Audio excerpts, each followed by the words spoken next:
Hey Team MG, thank you so much for tuning into this edition of How to Break Pace. We're in Leesburg, Georgia at this awesome clinic, and we are working Clover, and she is a Rocky Tennessee Walker mare, and she has a tendency to pace. We've been through all the groundwork. She's doing that pretty good. When it comes to pace, I want you guys to think about this. When it comes to gaited horses, they are no different than any other horse. They're a horse, they poop out of the back, they have a tail, 4 legs, they eat grass, they cost a lot of money. They're a horse. I want you to think about trot on one end of the spectrum, and I want you to think about pace on the other end of the spectrum, and gait is in the middle. So when a horse is pacing, both feet on the same side are landing simultaneously, which is a famous way of saying at the same time. Okay? Trot, they're working diagonal, which is a fancy way of saying the front left and the back right are landing at the same time. Usually whenever we talk about a trotty horse, we talk about a lazy horse that has his head down, that's not very engaged. And whenever he's head down, he's putting a lot of weight on the forehand, so it makes him trot like a quarter horse. So to fix that horse, we would stop it and try to get his head up, try to get his rear end under him. You get the horse's rear end under them by getting respect out of the bridle and getting them driving with your legs so that they don't run into your hands. For a pacey horse, you have a horse like Clover here. If she paces, it's because she's stiff in the face. So we've just gone through our little program here, and we found out that she's heavy in the head. So we're gonna try to get her soft and easy, because pace is a straight-headed, straight body, plop, plop, plop, plop. So if we can get that horse soft and easy, and we can get a little bend in its body, if we bend this rib cage here, if we can get its front leg and back leg closer together, well, it can't do this, so it forces a back leg to land. Then that's gonna give you the gait that you want, which is taka, taka, taka, taka, taka, taka, taka. That's what we're looking for. So again, it's control the head, control the horse. We wanna get this horse as soft and light as possible. We'll start right here, and I noticed the horse could, you see just flexing here? Just flexing here, our horse wants to move around. There we go. And we're just gonna keep flexing until she does that one time to each side without moving. Perfect, nice. The next thing that we're gonna do is we are going to ask for a spiral. So a spiral is we're gonna walk off, touch her to the inside. So if we had her gaiting right now, she couldn't pace, not bent like this. But you see, she gets fussy and wants to take her head away. I stop her, I have her head to one side. Now I'm gonna ask her to back up. And I ask her to back up with that outside rein and release. Good job, honey.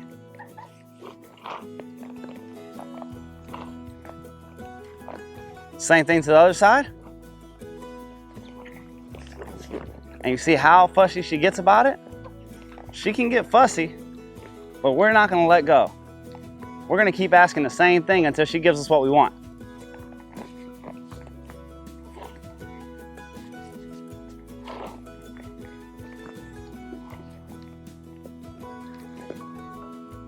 And that tells you everything you need to know about what she's doing. The way that she's locking up whenever we back up, that's the same thing that when you ask for more speed or you add more adrenaline to the situation, she locks up, and when she locks up, you can't control where her feet go.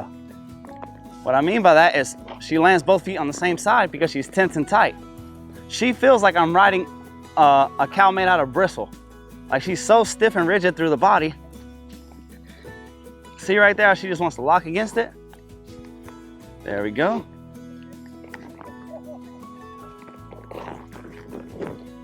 There we go, and release. Now look, this is the first time that we're getting her to do this. The first day that she's doing this exercise. So you see that she's rigid and stiff. This is the hand that's getting it done. My right hand just keeps her where she's not strong. She's looking for the answer. I just keep touching and releasing.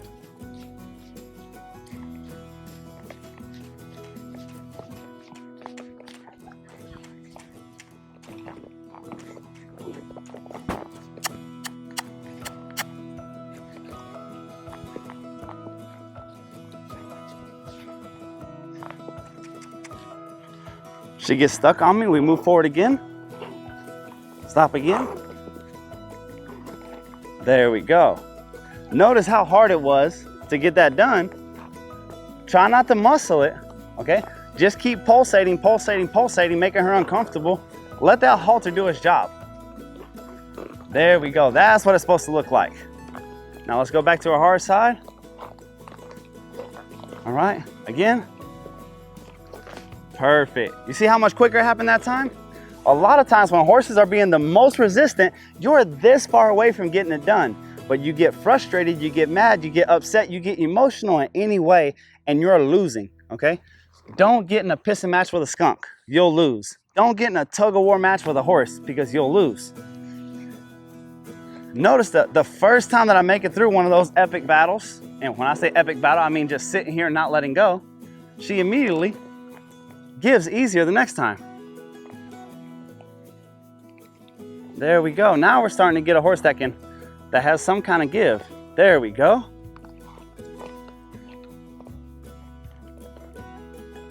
There we go. So what she appreciates is when she gives to me, I give back. And that release and the timing of letting go right when things are going your way is the secret.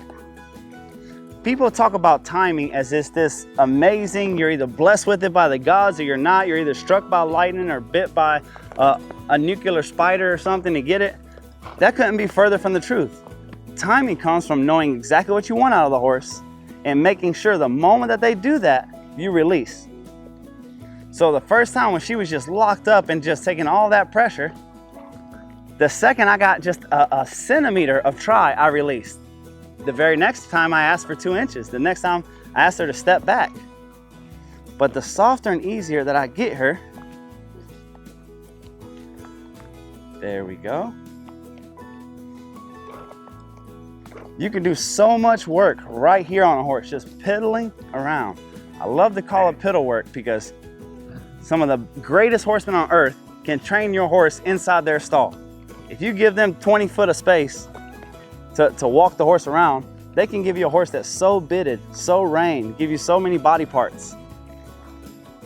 Because whenever we're going at this speed, the horse can't beat us. Okay, when we're going at this speed, you're not nervous, you're not anxious. So you can systematically take them apart.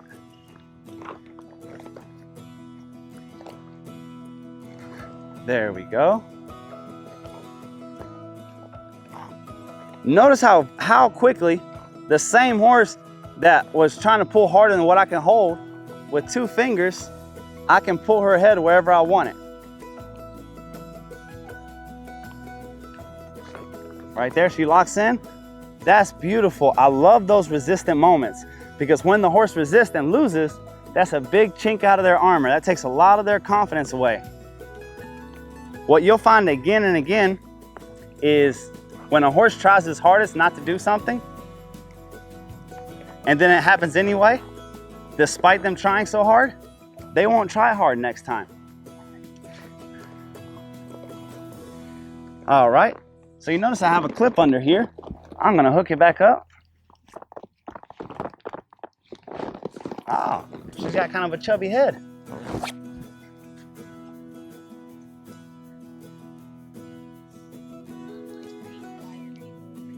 All right, so if you notice, I'm gonna clip this up. That's gonna make it a little bit more snug on her face. And usually I start halfway down here, right? I move one up because she was so stiff. Anytime that you're arm-stronging a horse, stop what you're doing. Find a way to put more pressure on the horse and less pressure on yourself. Because anytime that your knuckles turn white, anytime that you feel a sweat bead coming down your head, you're doing something wrong. You can't get into a power match with a horse. So I move this up because the higher up on the nose, and I learned this from the Spaniards, the higher up on the nose that you go, the more torque you have on the horse's face. So I simply moved it up from here to here. The next thing I do it is I put a clip down here that makes this snug like a Western Basel, but instead of a regular Western Basel, it's one that they actually respect. I know, guys, I know you're waiting for the gaiting. You want to hear that beautiful music. Pluck up, pluck up, pluck up, pluck up, pluck. We have to gain control of the head first. There we go. Nice. Let's see if we have any vertical flexion. There we go. That's what I want to see. There we go. Perfect.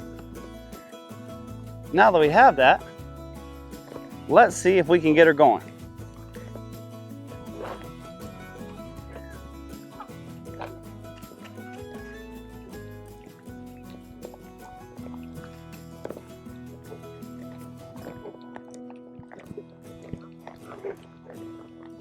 Oh. So, if she was coming out real stiff and pacey, one of the things that you could do, she's giving you a hard time and she's pacing. Unfortunately, she's not giving us something to work with right here. If she was pacing, what we could do is bring her here in a tight circle. Do you know how hard it'd be for her to pace in this circle right here? With her body bent, it's almost impossible for her to pace in this circle here, right? And whenever she started gaiting, we would start opening that circle up.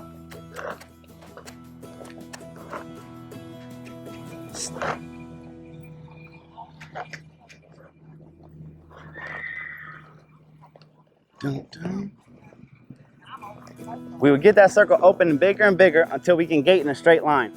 And the second she started gaiting in a straight line, we would look to put a leg on her to get her body bent. Okay? Because the moment, say we're on a straight rail and she's gaiting perfect, pluck up, pluck up, pluck up, pluck up. And the moment that she starts gaiting, starts pacing, plop, plop, plop. If we put a leg on her rib and move her shoulder over, that makes her back foot land first. And that's all that gaiting is a back foot landing first, right?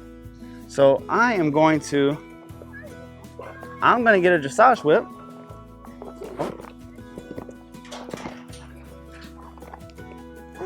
And we're just gonna try to get these body parts moving a little bit better, okay?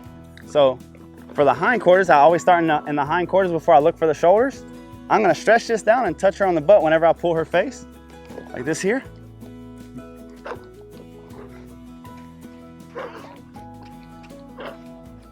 So a lot of times the gaited horses that have a problem gaiting, this is their Achilles heel. They haven't had a lot of body work done. What I mean is they've always been ridden in a straight line and into contact, so they're stiff and rigid. So to fix that, we want to get their body moving.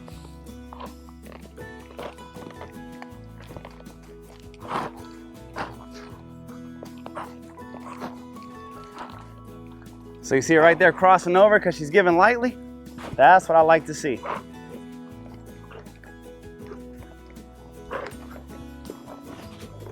There we go.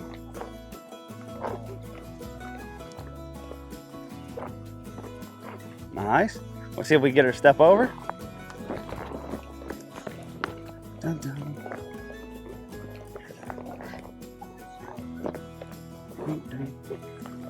All right. So we're going to bend her in a circle now and see if we can get a leg yield out of her.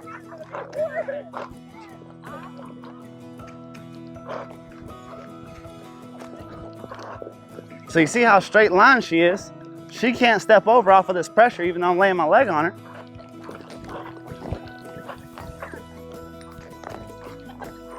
See how there's no give there? That is the root of the problems. Okay. Oh, looks like my girlfriend tightened the cinch. She has life insurance on me, so it's not very tight.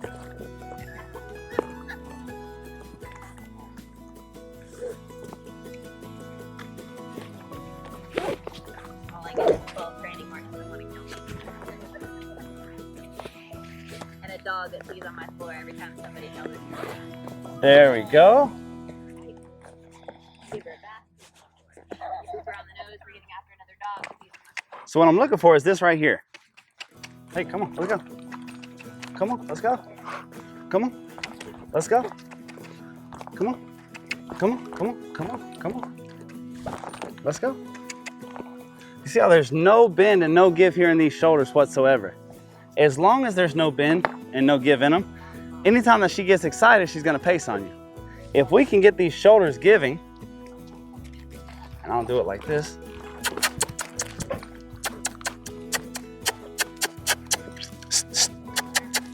Let's go, let's go.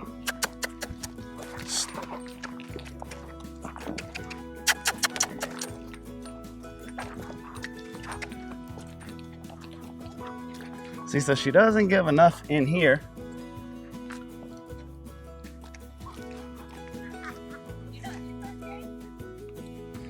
Yep. So we're gonna go back. Though she bent and she gave us her undivided attention and looked at us, we noticed that she is not wanting to give her shoulders with her face. So we'll just come back and do it from here.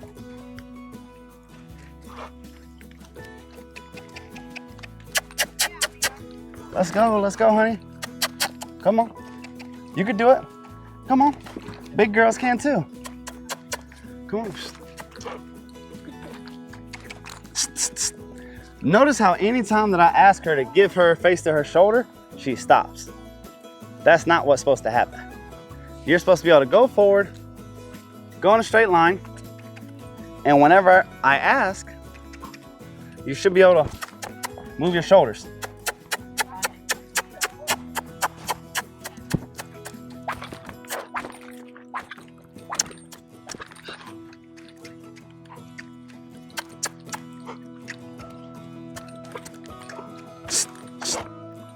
There we go. So the forward is just as important as the give. If she gives to her shoulder, but then she stops moving her feet, well, she's not giving her shoulder, is it? So we have to motivate her to go forward and then take her face and say, excuse me, move your shoulders.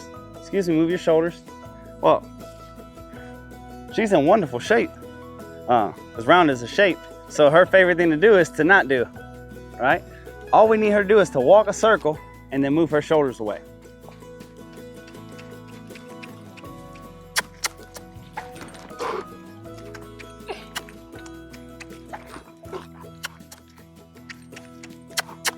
Come on.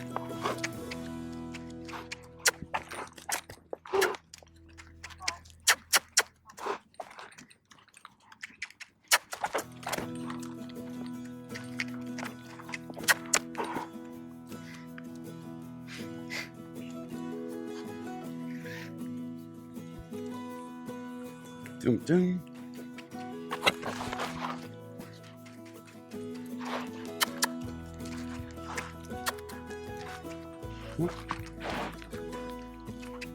Come on.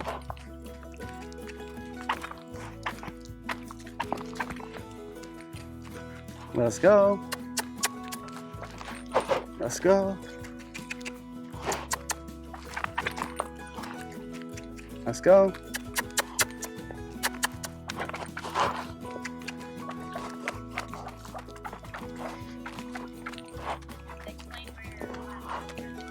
Anywhere. Please, Lord, make this horse go forward. She said, I want a donut. I said, horses don't eat donuts. She said, I don't care, I'm fat. No, listen.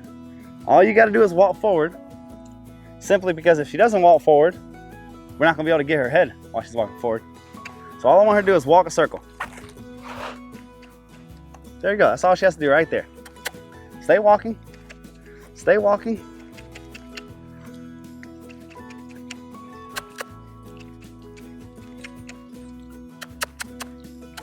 This means I'm gonna pop you. Hello. This thing right here. Hello.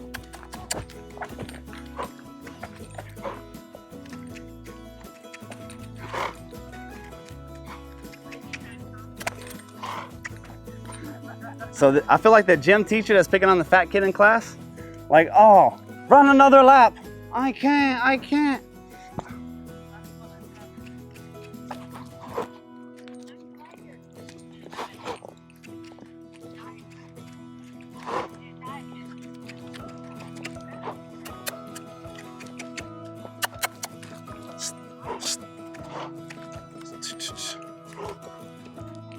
So, isn't it awesome? Pace, people talk about pace as if it's this super difficult, super complicated, only 5 people in the world know how to fix it. Control the head, control the horse. We look for a complex problem. The complex problem is the horse paces. The solution is right there in first grade. The horse needs to give its head enough so that it can give its body part. Right now, she's so stiff that she goes in a straight line pretty good. Like she's broke. Okay, the only thing that she needs is to simply move her feet and give her face at the same time, giving and going, which is very early on in the training process.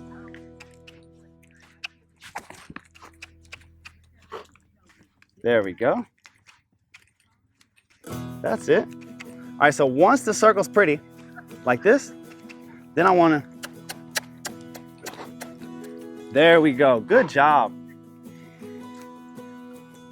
And I pick on her and make funnies just to give her a chance to breathe. One of the things that I learned in my career as a trainer, it's your worst nightmare for people to watch you train. I don't know, that's how trainers are built, right? But then I started noticing after a year of doing clinics, I started getting more progress in the 30-minute, 45-minute sessions with a horse than at home when I was working by myself, which makes no sense. The difference is whenever I'm at a clinic, I'm using the same methods, but I work the horse for 2 or 3 minutes and then I stop and talk to you guys for 2 or 3 minutes. And then I work the horse for 2 or 3 minutes and then I stop and talk to you guys for 2 or 3 minutes. When I do this, the horse can't get in a reactive, flighty mode for the whole session. Whenever you're training, the horse gets into this reactive mode where they want to argue with you, and they can argue the whole time. But if I pick her adrenaline up and then let it drop, the next time I pick her adrenaline up, it can't go that high. And then I let her drop and relax again, and then I pick it up again, and then drop it down again. And I do this, you see all the horses become more and more relaxed, more and more submissive, because I don't want to wear her out. She's sweaty just because it's warm, and she's hairy, okay? But we're not trying to wear her out or get her moving her feet fast. We simply want her to walk a circle and move her shoulders over. But this interval style training, where you work for a moment and then you stop, I'm telling you, that is the fastest way to get there. Because every time that their adrenaline dies down and you get to work with them for kind of fresh again, they're gonna give you better and better results. Ma'am? Same thing on the saddle? Absolutely, same thing. So a lot of times you see me, I'll move a horse for a lap or two and then you see me stop, I talk to you guys, I'll flex the horse or do this, do that. Then I'll move it around again. It's the same thing. I may drill on them one thing, but I drill for 2 minutes, 3 minutes, and I pause, let them catch a breather.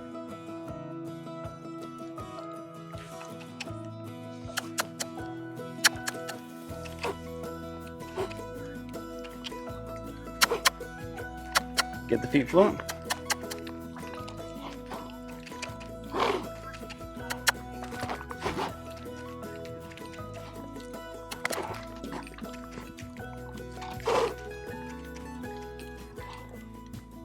So you see it gets lighter and lighter. I have to press.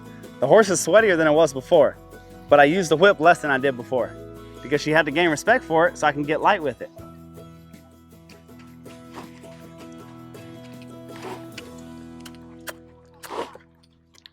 There we go. So you see how she can start bending her head and moving her feet at the same time? That's the beginning of giving and going, right? When you get where if she's pacing, you could just bring her face to her shoulder and move her over a step under saddle, she's not gonna pace with you anymore.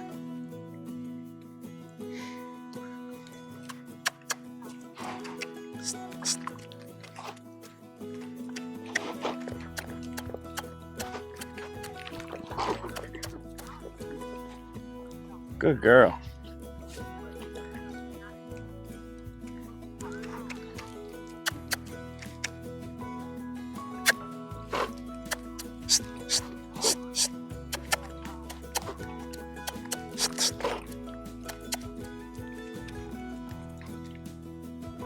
Does that exercise make sense to you, ma'am?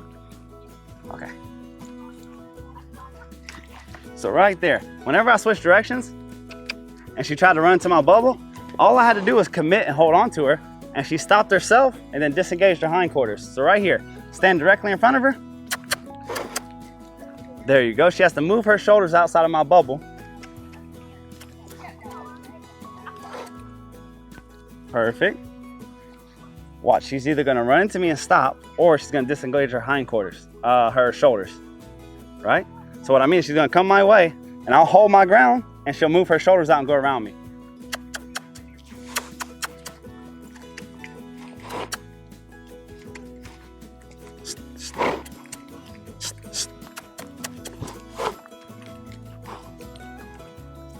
Good job, honey. Good job. Guys, so many folks are scared to take a step backwards. It's just in human nature, okay? We feel so bad to go backward. Oh, I'm in the saddle, so we're gonna fix it in the saddle, and that's all there is to it. Don't be afraid to step down and make it simpler for the horse.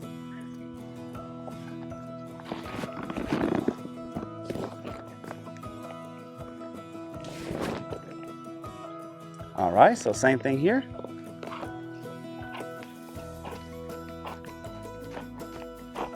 There we go. You see how we can start putting her in a circle here? You see that 1 or 2 step overs right there? I could have kept drilling on her and drilling on her under saddle, but it wouldn't have made it simple for her.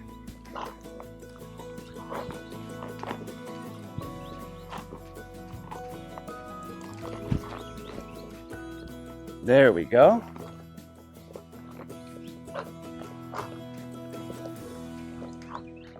There we go. You see that leg yield there?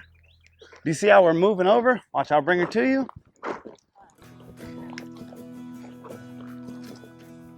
There we go.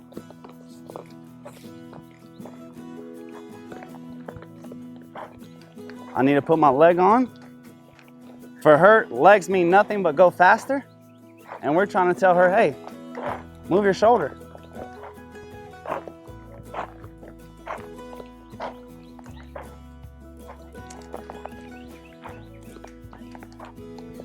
Perfect. Are you guys picking up on that? It's not gonna happen if you don't have their face, I'm telling you. You can kick them and kick them, you can go home and get spurs, you can whoop them, you can do whatever you want to from the saddle. But if they don't give in their face, they're not gonna yield their body parts the way that you want them to. There's always gonna be confusion, okay? A horse like this that seems dull, you get them soft in the face and all of a sudden they'll run off of your leg when you ask them to, okay? So she does 2 things. You put a leg on her, she either goes faster even if you put 1 leg, or she soles up. Both of this tells me that we need her softer in the face. So I got off and spent 5 minutes on the ground so that I could get what I was looking for under saddle. And I'm already starting to get it. That I can put her here, put a leg on her, and I can get that kind of bend out of her body. I would like, of course, for her to yield more and give her shoulders. There we go, a few steps out at a time, but you gotta start somewhere.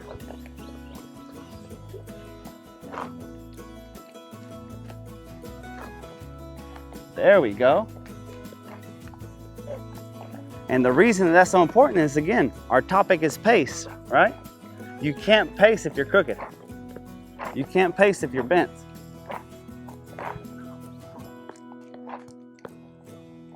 There we go.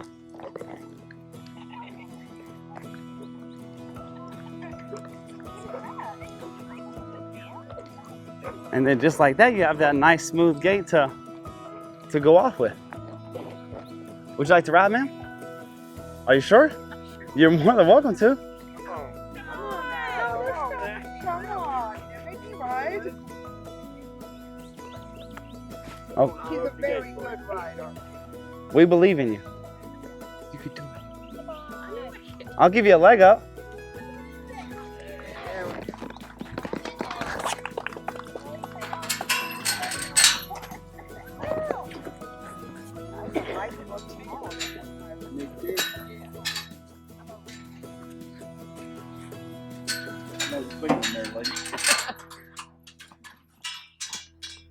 All right, Clover, be still.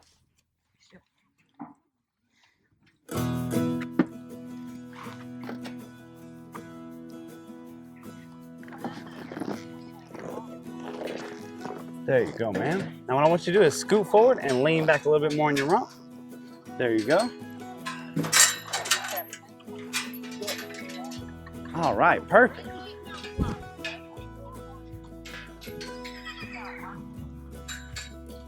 All right. Now, like you sit back, look up, and put her in gait for me.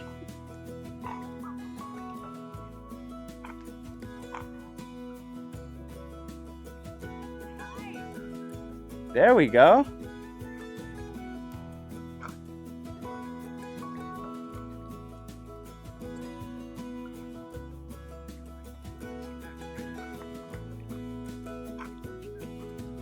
That's it. So now I can already tell she gets pacey whenever you go faster, huh? The faster you go, she gets tense and tight. I need where she can give her face and move her feet at the same time, where you're not just giving her the reins to go faster, but that she frames up a little bit, that she brings her nose in a little bit, and then goes faster from there. Because as long as you're giving her that straight out nose and locking out her neck, she'll be able to give you the gait that she wants to give you instead of the gait that you want. Yes, man. So like right now, if you held back on her a little bit, pull back just a little bit, she should drop her head. Pull, pull, pull, pull, and release. There you go. Nice. So this is the first thing that we're going to practice, is that she gives to that pressure. All right, again, pressure, pressure, pressure, pressure. Nice, and release. All right. Now I'd like you to gather up some reins, pick up a little bit more, try to pick her head up a little bit. That's it. Perfect. Now squeeze your legs from there. Squeeze your legs, get her going.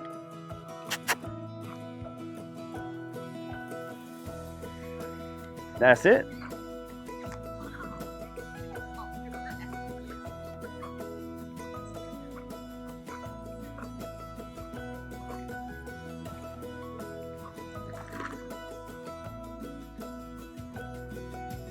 All right, now give her a good stop. All right, so I want you to turn around and try that again. I want you to stop like the Grand Canyon's in front of you. That when you say stop, that her butt comes right up under her. Okay, turn to the left. That's right. That's okay. I don't know my right from my left. All right, go forward. There you go. Gather up on the reins. And sit back and stop her hard. Better, better. Okay, so now what I'm looking at right there, when you stopped, you had a horse that was completely square and underneath itself. You want to get that rear end underneath itself and the horse collected, okay, so that it stays in balance, so it can stay gaiting. And if you can do that, you can get this horse gaiting faster and faster. She does need to get a little softer in the face for you so that you can frame her up a little bit better, bring her nose in a little bit better, but it's going to be easier and easier to get her gaiting. You have any questions? Thank you so much. I appreciate it. Can we give her a round of applause? That's some good riding. Thank you, Team MG, for tuning in. If you have any questions about pace, feel free to put them on our page. And if you need to see any other videos on any other topics, feel free to send them. Thanks so much. Hey guys, thank you so much for watching our video. Make sure to get in the comments below and give us your feedback. Let us know what all problems you're having, if you have any problems with the steps, if there's more videos or problems that you would like to see. We just want to better help you bond with your horse and help fix some of your equine problems and reach your equine goals.